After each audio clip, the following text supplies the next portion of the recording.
नमस्कार, good evening में हूं आपके साथ अभिषेक भट्टाचार्य। टी20 विश्व कप 2026 के महाकुंभ में भारतीय टीम का सफर अब तक बेहद शानदार और सुनहरा रहा है और किसी सुनहरे सपने से कम नहीं है। ग्रुप ए में अमेरिका, नामीबिया और चीर प्रतिद्वंदी पाकिस्तान को धूल चटाकर सूर्या ब्रिगेड ने अजय रहते हुए सुपर 8 के लिए क्वालिफाई तो कर दिया है। अब आज भारत अपना आखिरी ग्रुप स्टेज का मुकाबला नीदरलैंड के खिलाफ खेलने जा रहा है। नॉकआउट से पहले अपनी लय बरकरार रखने के लिए मुकाबला काफी अहम है। ऐसे में संभावना जताई जा रही है कि इस मैच में टीम मैनेजमेंट बेंच स्ट्रेंथ को मौका दे सकता है। मैच को लेकर चर्चा करेंगे, लेकिन उससे पहले देखिए हमारी ये रिपोर्ट। टी20 विश्व कप 2026 के लीग ग्रुप का कारवां अब अपने अंतिम पड़ाव पर है। सूर्या ब्रिगेड ने इस टूर्नामेंट में अब तक बेमिसाल खेल दिखाया है, चाहे वो धारदार गेंदबाजी हो या फिर टॉप ऑर्डर की विस्फोटक बल्लेबाजी। भारत ने हर मोर्चे पर विरोधियों को पछाड़ा है। ग्रुप ए में अमेरिका से लेकर पाकिस्तान तक जिसने भी रास्ता रोका उसे हार का स्वाद चखना पड़ा। अब बारी नीदरलैंड्स की है। नीदरलैंड्स टीम इंडिया का विजय रथ रोकने की पूरी कोशिश करेगी, लेकिन नीले समंदर के आगे डच चुनौती काफी कठिन दिख रही है। मुकाबला अहमदाबाद के नरेंद्र मोदी स्टेडियम में खेला जाएगा, जो कि दुनिया का सबसे बड़ा क्रिकेट स्टेडियम है। टीम इंडिया का इरादा होगा कि अपने जीत के सिलसिले को जारी रखा जाए, ताकि सुपर 8 में जब बड़ी और मजबूत टीमों से सामना हो तो कोई दिक्कत न हो। अब तक कैसा रहा टीम इंडिया का सफर? अब तक के मैचों का परिणाम। पहला मैच विपक्षी टीम अमेरिका, परिणाम भारत 29 रन से जीता। दूसरा मैच विपक्षी टीम नामीबिया, परिणाम भारत 93 रन से जीता। तीसरा मैच विपक्षी टीम पाकिस्तान, परिणाम भारत 61 रन से जीता। टी20 प्रारूप में अब तक दोनों टीमों के बीच केवल एक मैच खेला गया है, जिसमें भारतीय टीम ने जीत दर्ज की थी। यह मुकाबला टी20 विश्व कप 2022 में सिडनी में खेला गया था। उसमें भारत ने पहले बल्लेबाजी करते हुए 2 विकेट गंवाकर 179 का स्कोर खड़ा किया था।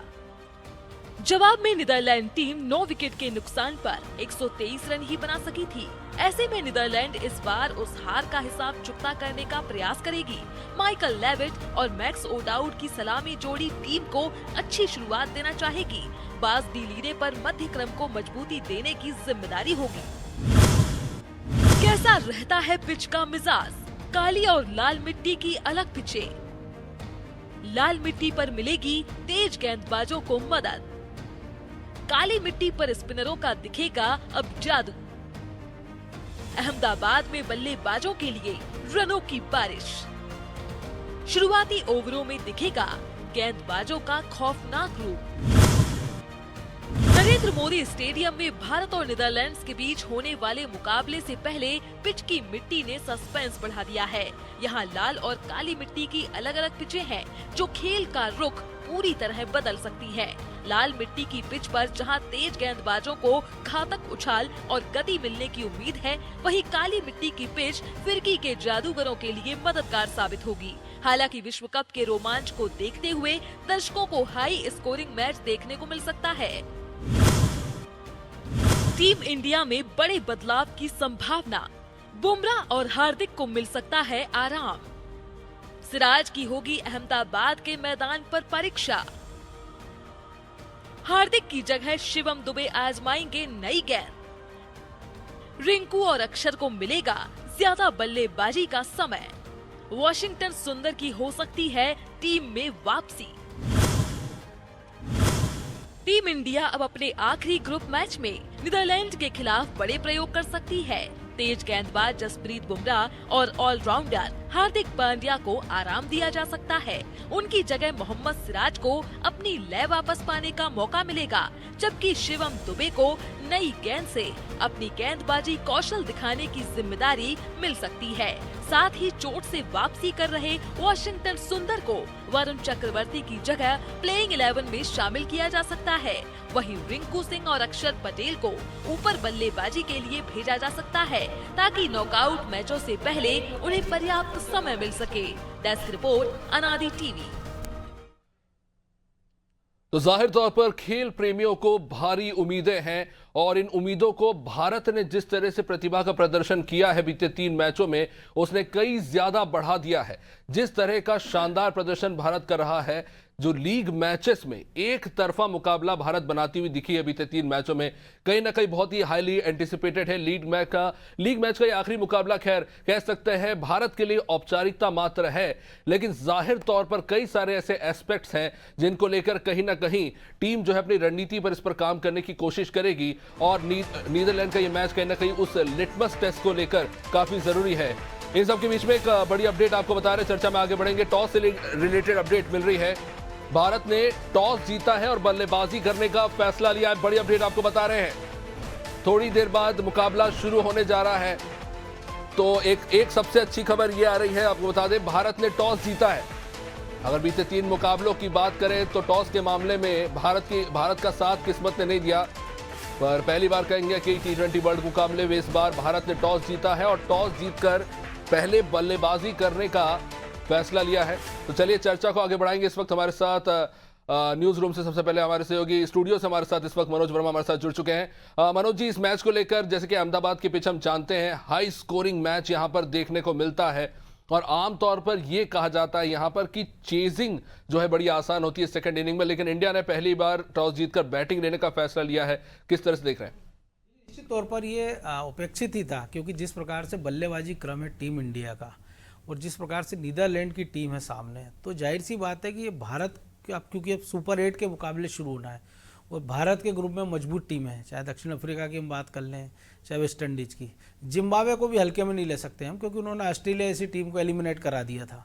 तो भारत अपनी बल्लेबाजी स्ट्रेंथ को पूरी तरह से परखना चाहेगा और खासतौर से ओपनर हम बात करें अभिषेक शर्मा की, 2 मुकाबले खेले, अभी तक खाता नहीं खुला। और मुझे वो आपको हम सबको दर्शकों को दृश्य याद होगा, जब ऐसा ही कुछ हमने देखा था विराट कोहली के साथ हुआ था 2 डक के बाद, जब उन्होंने वापसी की थी और जो फार्म उन्होंने दिखाया था, तो मुझे लग रहा है कि सारे खेल प्रेमी आज उम्मीद कर रहे होंगे कि कम से कम जब पहला रन चाहे वो बाउंड्री से आए चाहे सिंगल लेकर अभिषेक शर्मा बनाएंगे, तो शायद वो वैसे ही सेलिब्रेट करेंगे जो विराट कोहली ने किया था सिंगल रन लेने के बाद।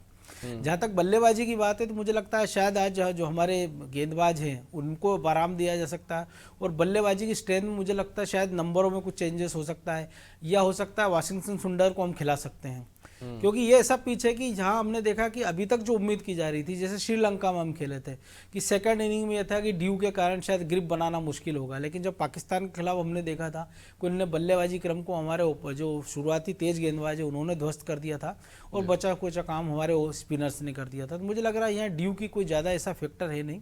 और जो ऐसी गेंदबाजी लाइनअप हैगा नीदरलैंड का, तो मुझे लगता है कि टीम इंडिया जो बार बार हम इस पूरी सीरीज में विज्ञापन देख रहे हैं टीम इंडिया को लेके 300 की एक हाइप बनाई जा रही है। हालांकि हमने ये एक उम्मीद की थी कि शायद हम अमेरिका के खिलाफ करेंगे, लेकिन हम 250 के आसपास पहुंच पाए थे मुश्किल।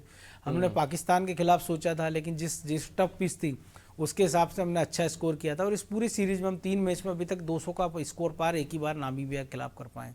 तो मुझे लगता है जज एक अच्छा मौका है कि 200 प्लस स्कोर बनाने का और एक तरफा मुकाबला जीतने का, क्योंकि एक मोमेंटम जो बना हुआ लगातार पहले जो सीरीज के पहले से, या कहें कि हम पिछले जो T20 वर्ल्ड कप से हम देख रहे हैं कि लगातार भारतीय टीम अजय है इस मुकाबलों में।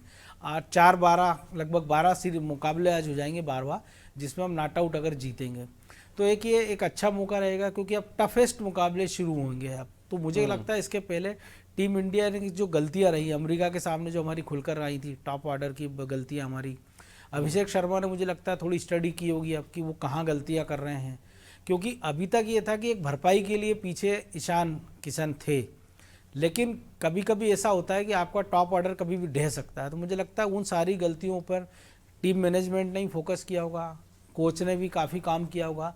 और जो नेट्स पे हमने देख रहे थे लगातार अभिषेक शर्मा लगातार जो अपनी प्रैक्टिस कर रहे थे, तो मुझे लगता है वो भी आज खाता खोलना चाहेंगे और अगर आज उनका खाता खुला तो मुझे लगता है कि टीम इंडिया हो सकता है इस वर्ल्ड कप में हाईएस्ट स्कोर पर जाए, क्योंकि अभी तक शायद 235 रन का हाईएस्ट इस टूर्नामेंट में बना है। तो मुझे लगता है आज टीम इंडिया उसको तोड़ सकती है। निश्चित रूप से देखना बड़ा दिलचस्प होगा नीदरलैंड के खिलाफ इंडिया आज कितना स्कोर करती है फर्स्ट बैटिंग करते हुए। पर खैर तमाम तरह की जो अटकलें लगाई जा रही थी कि जो बेंच स्ट्रेंथ है उसको मजबूत करने के लिए कुछ नए वापस से कुछ खिलाड़ियों को रिटेन किया जा सकता है, पर ऐसा कुछ भी होता हुआ दिखाई नहीं दे रहा है। तो जाहिर तौर पर आप देख सकते हैं अभिषेक शर्मा ओपनिंग करते हुए नजर आएंगे, ईशान किशन जिनकी जो परफॉर्मेंस है इस वर्ल्ड कप में वो बेहद शानदार रही है और तिलक वर्मा से लेकर हार्दिक पांड्या जो कोर मिडिल कह सकते हैं कि मिडिल विकेट में सबसे महत्वपूर्ण भूमिका निभाते हैं, और कह सकते हैं T20 में जो फाइनल के हिटिंग ओवर्स होते हैं इनमें महत्वपूर्ण भूमिका रहती है। तो ओवरऑल जो स्टार्टिंग के 6 प्लेयर है उनमें कोई खास तब्दीलियां नहीं है स्टार्टिंग से। सुंदर जी को शायद मौका जैसा आप कह रहे थे वॉशिंगटन सुंदर को मौका दिया गया है भी है। जी, अर्शदीप पिछले मैच में खिलाए नहीं गए थे, उनकी जगह कुलदीप यादव को खिलाया गया था। टर्निंग पिच को मद्देनजर रखते हुए फैसला लिया गया, लेकिन ज्यादातर जो पिचेस है वो फास्ट बॉल के फेवरिंग है, खासतौर से अहमदाबाद की पिच की बात करें। ये एक बड़ा वो है सरप्राइजिंग, लेकिन लग रहा था कि वर्कलोड के कारण शायद जसप्रीत को आराम मिले, लेकिन वो है टीम में। और बुमराह को भी जगह दी गई है। आज शायद उम्मीद जताई जा रही थी कि क्योंकि नीदरलैंड है तो शायद रेस्ट दिया जाए, पर मेरे ख्याल से जो एक बात हो रही थी एक्सपर्ट्स के बीच में इस बात को लेकर कि अहमदाबाद की पिच पे ही आने वाले कई महत्वपूर्ण मुकाबले होने वाले हैं इस वर्ल्ड कप के, तो शायद कहीं ना कहीं इसको मद्देनजर रखते हुए प्लेयर्स के हैबिट में बनी रहे और एक तरह का प्रैक्टिस मैच भी हो जाए लीग में, क्योंकि भारत को यहाँ पर हार का कोई ना डर है ना कोई खास नुकसान है। तो कह सकते हैं कि आज यहाँ पर खिलाड़ी खुलकर खेलते हुए नजर आएंगे, और एक तरह से कह सकते हैं कि लीग मैच के बाद जो सुपर 8 और उसके बाद सेमीफाइनल फाइनल मुकाबला होगा उसको लेकर कहीं ना कहीं तैयारी आगे बढ़ती हुई नजर आएगी। मनोज जी, तमाम अटकलों पर तो खैर विराम लग चुका है। हमने जो शफलिंग देखी है वो आमतौर पर हमने इंडियन टीम की बॉलिंग में ही देखी है। अगर देख ले तो स्पिन बॉलर्स को कभी आगे बढ़ाया जा रहा है या फिर पेसर्स को। बैटिंग में हमने ये देखा है कि हमारे जो हिटिंग प्लेयर्स है, खासतौर से अभिषेक शर्मा, जैसा कि अब अभी जिक्र कर रहे थे कि 2 मैच में चले नहीं है, और अगर बीते 6 मैचों की बात की जाए तो उनमें से 4 में वो डक पर आउट हुए हैं। हालांकि हम ये भी जानते हैं कि जब उनका लय रहता है तो 15 बॉलों पर भी 40 मार देंगे, इस तरह की स्थिति वो बना देते सामने वाली टीम के सामने। तो कहीं ना कहीं भारतीय टीम ने वही आत्मविश्वास बरकरार रखा है। और क्या हमें ये सोचना चाहिए कि ये एक बड़ा मुकाबला है तो अभिषेक शर्मा थोड़ा रुक के खेले, या फिर हम मान के चले कि जो उनका तरीका है खेलने का, अगर उन्हें पहली बॉल ही 6 हिटिंग लग रही है तो फ्रंट फुट पे जाके पहली बॉल पर 6 मारें, अपना वो जो तरीका है वो बरकरार रखें। नाकामयाबी तो खेल का हिस्सा ही है, कहीं ना कहीं आती रहती है, लेकिन कहीं ना कहीं फॉर्म भी वापस लौटता है अगर आप मेहनत करो तो। देखिए, आप इससे देखिए कि अगर जो खिलाड़ी पाकिस्तान के खिलाफ नहीं सोचता है रुकने का, चौथी गेंद 4 गेंद खेल लेते हैं बहुत मुश्किल वो, तो आप उनसे क्यों उम्मीद कर रहे हो कि वो रुक कर खेलेंगे जी। और जो टीम इंडिया का परफॉर्मेंस है, अगर बीच के ओवरों की हम बात करें कि हमको कई सारे दर्शकों को लग सकता है कि भाई ईशान किशन ने पिछले मुकाबले में पाकिस्तान के खिलाफ इतनी अच्छी पारी खेली और उसी पिच पर फिर तिलक वर्मा थोड़ा से जूझते नजर आए, सूर्य कुमार भी उतने अच्छे नहीं खेले, लेकिन एक मोमेंटम उन्होंने दिया कि वो क्रीज पर टिके रहे और बहुमूल्य साझेदारी कह सकते हैं दोनों ने की। लेकिन अगर उसी पिच पर हम बात करें, अगर अभिषेक शर्मा अगर खेलते हैं और दूसरी तरफ ईशान किशन की ये जोड़ी अगर 6 ओवर तक टिक जाती है तो बाकी के बल्लेबाजों को मुझे लगता है आसान काम हो जाता है जी। तो ये टीम मैनेजमेंट के दिमाग में होगा, और मुझे लग रहा है कि उनको एक बैकअप के तौर पे कहा गया हुआ, टीम मैनेजमेंट ने भी कहा हुआ कि आप तो पहली गेंद से जो आपका नेचुरल खेल है वो खेलिए। कोई ज़रूरी नहीं है कि आपको अमेरिका ने आपकी तैयारी की, आप पहली गेंद पर डक हो जाते हैं, आप पाकिस्तान के खिलाफ ज़्यादा सक्सेस नहीं हो पाते हैं, 0 आप होते हैं। लेकिन जो क्रिकेट में लगातार हम कहते हैं कि form is temporary, class is permanent, तो क्लास परमानेंट है अभिषेक शर्मा की, वो किसी भी दिन किसी भी गेंदबाज के धुर्रे उड़ा सकते हैं। तो मुझे लगता है कि आज कोई भी एक गेंदबाज है, क्योंकि हम देखते हैं लगातार कि एक गेंदबाज का सपना होता है कि वो हैट्रिक ले, तो मुझे लगता है बल्लेबाज के तौर पर वो गोल्डन टक की हैट्रिक तो नहीं बनाना चाहेंगे अभिषेक शर्मा या कोई भी खिलाड़ी, क्योंकि ये उम्मीद तो हम 10वें नंबर के खिलाड़ी से भी नहीं कर सकते कि जसप्रीत बुमराह भी सोचते हो कि वे 3 मैचों में 3 डक बनाएं, क्योंकि वो तो ऐसे बल्लेबाज है, जसप्रीत बुमराह हमने देखा है कि जिन्होंने टेस्ट क्रिकेट में वर्ल्ड रिकॉर्ड बनाया 1 ओवर में 34 रन का। तो जाहिर सी बात है अभिषेक शर्मा ने भी काफ़ी स्टडी की होगी कि कहाँ उनको खेलना है, क्या उनकी थोड़ी सी गलतियाँ रही हैं, तो ये पूरी तैयारी के साथ मुझे लगता है आज वो उतरेंगे। और जहाँ तक वाशिंगटन सुंदर की बात है, हमने देखा पिछले मैच में अक्षर पटेल ने पिच के मिजाज को देखते हुए विकेट टू विकेट गेंदबाजी की थी, आज उनको थोड़ा रेस्ट दिया गया। अगर वाशिंगटन सुंदर अंदर आए हैं तो, क्योंकि लंबे समय से बीमार चले, तो एक बैकअप के रूप में हम, क्योंकि अब बाकी के वो टिपिकल मैच है, कभी ऐसा हो कि कोई खिलाड़ी इंजर्ड हो जाए या कुछ और परेशानी हो जाए, तो आपके पास एक ऐसा खिलाड़ी होना चाहिए, जैसा आपने भी कहा, क्योंकि अभी आगे के सारे मुकाबले हमको हिंदुस्तान में खेलने, वो वाशिंगटन सुंदर बल्लेबाजी भी अच्छी कर लेते हैं, तो मुझे लगता है इसलिए उनको मौका दिया गया है। और जो आपने कहा कि जसप्रीत बुमराह और उनको इसलिए खिलाया गया है, हार्दिक पांड्या को, क्योंकि पिछले मैच में हमने देखा था हार्दिक ने गेंदबाजी बहुत अच्छी की थी, बल्लेबाजी में पहली गेंद पर वो शॉट मारने गए थे और आउट हो गए थे। तो मुझे लगता है कि स्ट्रेंथ के साथ साथ बहुत ज़्यादा चेंजेस नहीं किए टीम इंडिया ने, अपनी जो अजमाई हुई स्ट्रेंथ है, जैसा हम पिछले कप्तान रोहित को देखते थे कि वो टीम के कॉम्बिनेशन बहुत ज़्यादा चेंजेस नहीं करते थे जब तक कि बहुत ज़रूरी ना हो, और ये होना भी नहीं चाहिए। क्योंकि हमने पाकिस्तान को देखा कि जो गलतियां पाकिस्तान ने की, हमने देखा बाबर आजम अगर ओपनिंग अगर गेंदबाज आपका जब रन नहीं बना रहा और आपको नंबर 4 उसको उतार देते हो। और आज तो हमने देखा, आज जो जो उनका नामीबिया से मैच था उसमें नंबर 6 पर आपने बाबर आजम को रखा हुआ था। तो मुझे लगता है टीम इंडिया वो गलती नहीं करेगी, क्योंकि नंबर 3 पर हमने देखा तिलक वर्मा ने पिछले हमने देखा सीरीज जिताने में महत्वपूर्ण योगदान दिया, एकाधिक मैच में नहीं चले। तो मुझे लगता है आज वो अपनी वो पूरी तैयारी के साथ आएंगे और जिन शॉट्स के लिए मुझे लगता है सूर्य कुमार जाने जाते हैं वो भी मुझे आज देखने को मिलेंगे। नहीं, पाकिस्तान की बात करें तो अब तो शाहीन अफरीदी का भी एक बयान बड़ा चर्चा में आ गया कि उन्होंने कहा कि बाबर आजम और शाहीन अफरीदी जैसे प्लेयरों को तो नहीं, आज के मैच में तो शाहीन शाह अफरीदी को बाहर कर ही दिया है क्योंकि वो और तारिक उस्मान ने आज कमजोर टीम के खिलाफ 4 विकेट भी निकाल लिए। ये भी एक दिलचस्प बात है। और भी क्रिटिसिज्म रहा है कि 10 ओवर तक तारिक उस्मान को क्यों नहीं लाए जो उनके मिस्ट्री स्पिनर थे। पर खैर आगे बढ़ते हैं। इसमें इन सब के बीच में एक बड़ी इंटरेस्टिंग चीज़ देखने को मिली है। जाहिर तौर पर इंडिया ने अपने बैटर्स को बड़ा सपोर्ट किया इस मामले में और उनकी काबिलियत को हमेशा आगे बढ़ाया और ये हम देख भी रहे हैं। ईशान किशन एक बहुत ही स्ट्रॉन्ग फैक्टर निकल कर सामने आए हैं, जिनकी मतलब अगर बात करें आज से 1 साल पहले जब वो होम ग्राउंड पर सीरीज खेल रहे थे, अपनी फॉर्म को लेकर बहुत मेहनत कर रहे थे, जिस तरह की धमाकेदार वापसी उन्होंने करी है।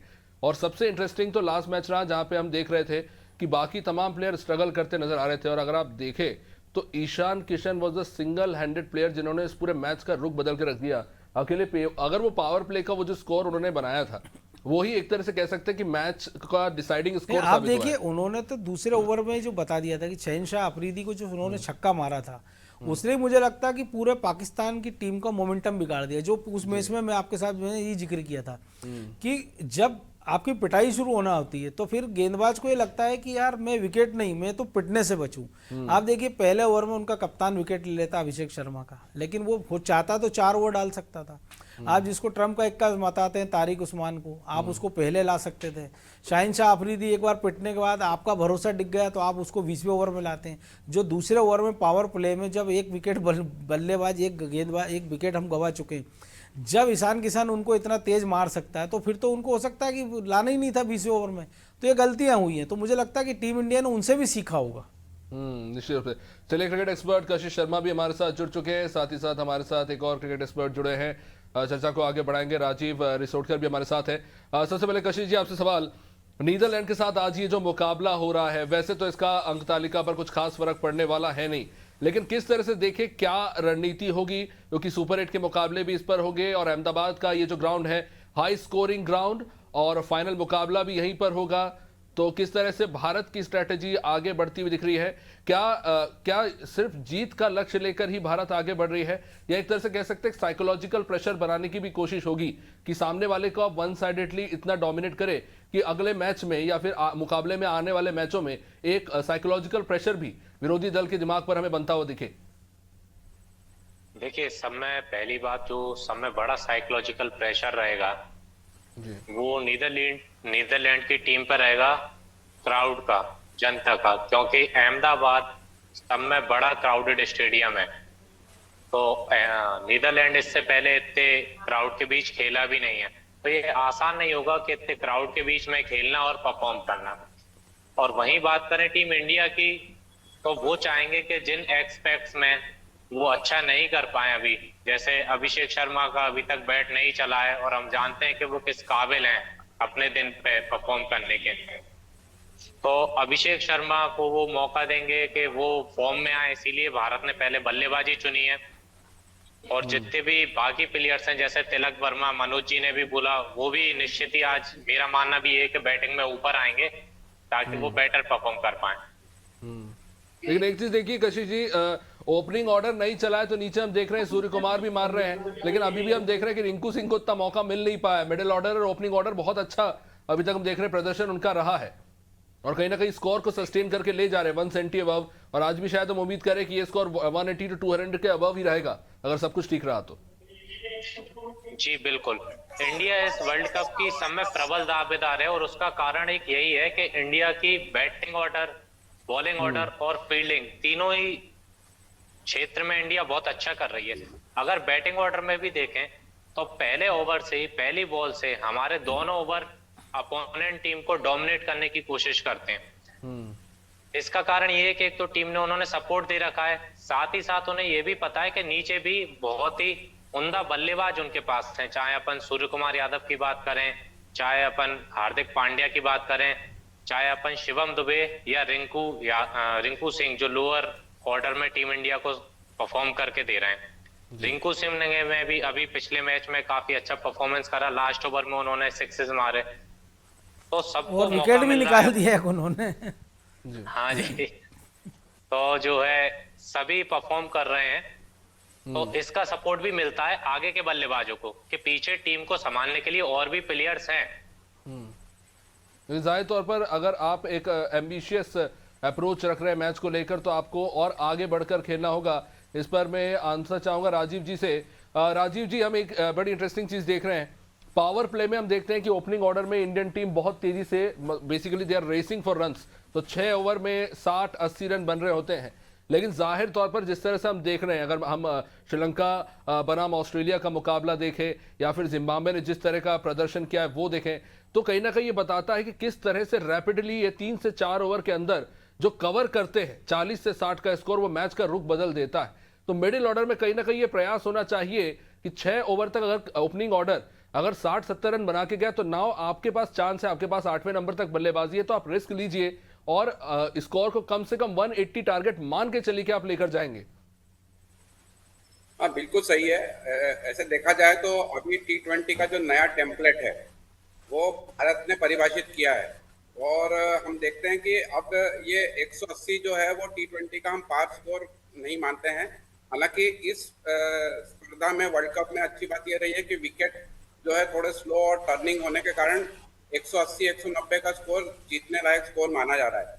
लेकिन जो भारत जिस रवैये से आजकल खेल रही है वो ये है कि हमें हर मैच में 200 से ऊपर रन बनाना है, और 200 से ऊपर रन बनाने के लिए जरूरत यह है कि ऊपर हमें 6 ओवर में 80 रन बने, 70 रन बने, उसके बाद आराम से बने। और जो टेम्पलेट जो अभी मुझे लग रहा है कि हमने सोच रखा है कि तिलक वर्मा और सूर्या यादव जो है वो एंकर करेंगे टीम को, और उसके आसपास सारे जो हिटर्स हैं वो खेलेंगे।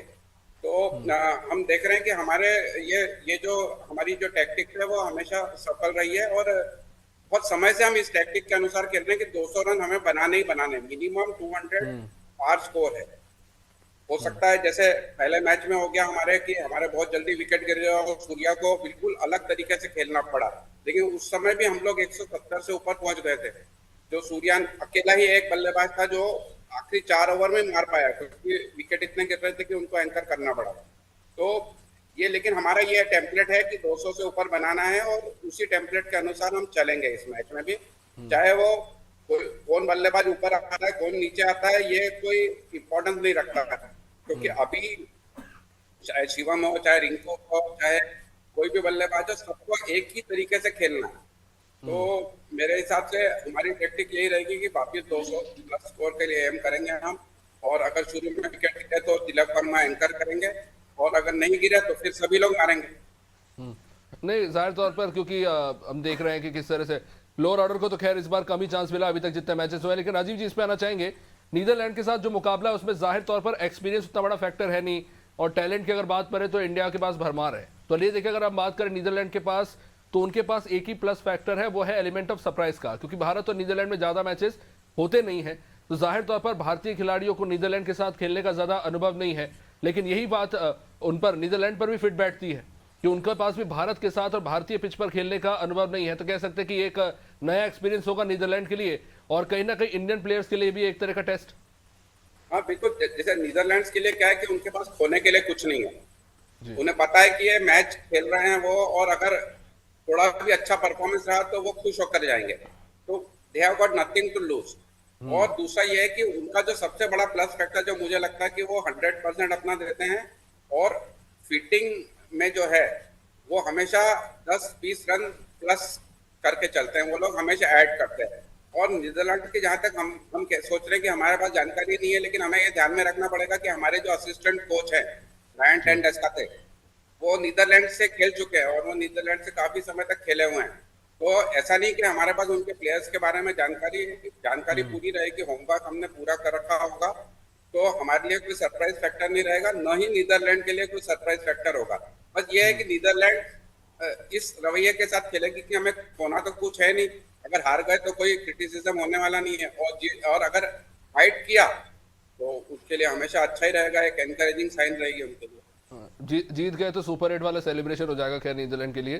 पर मनोज जी जीतना जिस तो तरह खैर से आप सोच जी तो मनोज जी जिस तरह से हम देख रहे हैं, अगर इस मुकाबले को हम देखें तो जाहिर तौर पर भारतीय टीम में हम देखते हैं कि एक बहुत ही लॉन्ग टर्म रणनीति के हिसाब से हम आगे बढ़ते हैं और जाहिर तौर पर अहमदाबाद की इसी पिच पर फाइनल मुकाबला होगा तो कहीं ना कहीं गौतम गंभीर के दिमाग में भी ये रणनीति होगी कि खिलाड़ी किस तरह से रिएक्ट कर रहे हैं इस पिच को लेकर, कौन किस तरह से परफॉर्म कर रहे हैं, उसको मद्देनजर रखते हुए शायद फाइनल टीम में आते आते कुछ एक छोटी मोटी तब्दीलियां देखने को मिले और ये जो मेन कोर टीम है 9 से 10 प्लेयरों की वैसी रहे। देखिए मुझे नहीं लगता कि जो आपने कहा बहुत ज़्यादा चेंजेस होंगे, क्योंकि अगर इस टीम ये फाइनल में जाती है तो मुझे लगता है कि इस टीम में अक्षर पटेल भी होंगे, इसमें जसप्रीत बुमराह भी होगा, हार्दिक पांड्या भी होंगे और दोनों ओपनरों की हम जो बात कर रहे हैं, सबसे मेन चीज़ ये है कि आज जो एक मोमेंटम बनता है कई बार वो हमको बरकरार रखना है। तो टीम किसी को हल्के में नहीं लेगी, क्योंकि पहले मैच में हमको सबक मिल गया था अमेरिका के खिलाफ कि जो हमने गलती की थी, तो उसके बाद में अब देखिए बाद के मैचों में हमने वो गलती सुधारी है। चाहे वो पाकिस्तान के खिलाफ तेज शुरुआत के बाद जब ज़रूरत पड़ी पिच ने थोड़ा मोमेंटम चेंज किया तो हमने वैसे खेला। जो तारिक उस्मान का बड़ा हुआ था तो हमने उसको भी हमने देखा पहली गेंद पर जब बैकफुट पर जाकर पंच किया सूर्य कुमार यादव ने जो 4 रन दिए। तो मुझे लगता है कि ये छोटे छोटे जो स्ट्रोक्स रहते हैं या कई बार जो गेंद रहती है गेंद, वो पूरा मोमेंटम बात हो रही है। पर मैंने जब मैंने पहली बार खेलते हुए देखा, मैंने एक चीज ऑब्जर्व करी, ये जो होल्ड की बात हो रही है, ये होल्ड अश्विन रविचंद्रन अश्विन जो वो भी करते थे, लेकिन ये एलिमेंट ऑफ सरप्राइज होता था कि वो कब होल्ड करेंगे। बहुत स्लाइट होल्ड होता था, नेग्लिजिबल होता था, वो दिखता नहीं था, लेकिन वो बैट्समैन का फ्लो बिगाड़ देता था। लेकिन ये तो एंटिसिपेटेड है, नहीं, वो हर लेकिन बॉल इसमें पे आप होल्ड कर देखेंगे रहे ना हैं। कि आप ये भी देखेंगे कि उनका रनअप नहीं है ना, वो चलते हुए से आते हैं। तो अगर आप उसके बाद आप देखिए फिर गेंद एकदम से जिस हाथ से वो डालते हैं तो आप एकदम उसको पढ़ नहीं पाते। लेकिन एक समय मुथैया मुरलीधरन के बारे में भी कहा जाता था, लेकिन जब सचिन तेंदुलकर ने उनको पढ़ना शुरू किया तो उन्होंने बताया कि इनको कैसे मारना है। हमने शेन वार्न को भी देखा है कि वो कैसे उनको वो अगर उनको सीमेंटेड ट्रैक पे अगर कर दो तो वहाँ स्पिन करा लेते थे, लेकिन फिर सचिन उनके सपने में आने लगे थे। तो मुझे लगता है कि ये टूर्नामेंट खत्म होते होते तारिक उस्मान के सपने में भी कई सारे खिलाड़ी आने लगेंगे। निश्चित रूप से बहुत से नए नए टैलेंट देखने को मिले इस बार और बहुत सारे सरप्राइजेस भी। अब देखना होगा कि इस मैच में क्या सरप्राइज देखने को मिलता है। बहुत बहुत शुक्रिया आप सभी मेहमानों का इस चर्चा में जुड़ने के लिए। तो इंडिया वर्सेस नीदरलैंड का लीग मैचेस का ये आखिरी मुकाबला, जाहिर तौर पर इंडिया के जो फैंस हैं और प्रशंसक है एक शानदार मैच देखने की उम्मीद कर रहे हैं। अहमदाबाद के पिच 80,000 का क्राउड यहाँ जुटता है और इस बार भी जबरदस्त क्राउड जाहिर तौर पर देखने को मिलेगा। यहाँ पर नीदरलैंड किस तरह से परफॉर्म करती है इतने बड़े क्राउड के बीच में, ये भी देखना खासा दिलचस्प होगा। T20 का मुकाबला है, रोमांच अपने चरम पर है, सुपर 8 उसके बाद फाइनल और सेमीफाइनल और फाइनल। जाहिर तौर पर क्रिकेट प्रेमियों के लिए ये जो मुकाबला है बेहद शानदार। अब देखना होगा कि आगे मैच में क्या होता है। थोड़ी देर में मैच शुरू होगा, पर आप देखते रहिए अनादि टीवी। नमस्कार।